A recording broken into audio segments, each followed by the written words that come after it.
நம்ம எப்படி ஈஸியாக மீன் குழம்பு வைக்கிறதுன்னு பார்ப்போம். ஃபஸ்ட்டு மீனை கழுவி எடுத்துட்டு வெட்டி எடுத்துப்போம். அப்புறம் எடுத்த பிறகு வெங்காயம், தக்காளி எல்லாத்தையும் சின்ன சின்னதாக நைஸாக வெட்டி குழம்புக்கு தாளிக்கிற மாரி சின்ன சின்ன நைஸாக வெட்டி எடுத்துப்போம். அப்புறம் எண்ணெயை ஊற்றி வெங்காயம், தக்காளி எல்லாத்தையும் போட்டு வதக்கிட்டு, நீங்கள் வீடியோவில் கவனிச்சிருக்கலாம், நான் கொஞ்சம் இடையில பெருசாக வெட்டியிருப்பேன் வெங்காயம், தக்காளியை.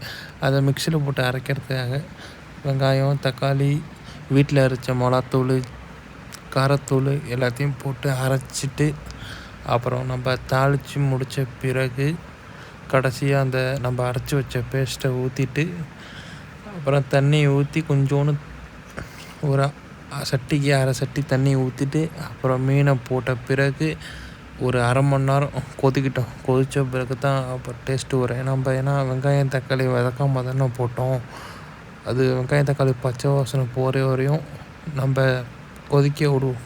கொதித்த பிறகு உங்கள் வீட்டில் இருந்தால் புதினாமல்லி போட்டு கடைசியாக ஃபினிஷிங் டச் பண்ணுங்கள்.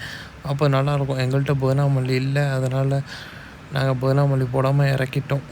அப்புறம் ஈஸி தாங்க. இதுதான் நம்ம பேச்சுலர்ஸோட மீன் குழம்பு, ஈஸியான மீன் குழம்பு. நீங்கள் வேணால் இதை ட்ரை பண்ணி பாருங்கள். ரொம்ப ஈஸி தாங்க. நாங்கள் ரூமில் 4 பேர் தான் இருக்கோம். அதனால தான் 4 பேருக்கு பத்துற மாரி நாங்கள் செஞ்சுக்கிட்டு இருக்கோம். கோச்சிக்காதீங்க, வீடியோ ரொம்ப லென்த்தாக போகும்.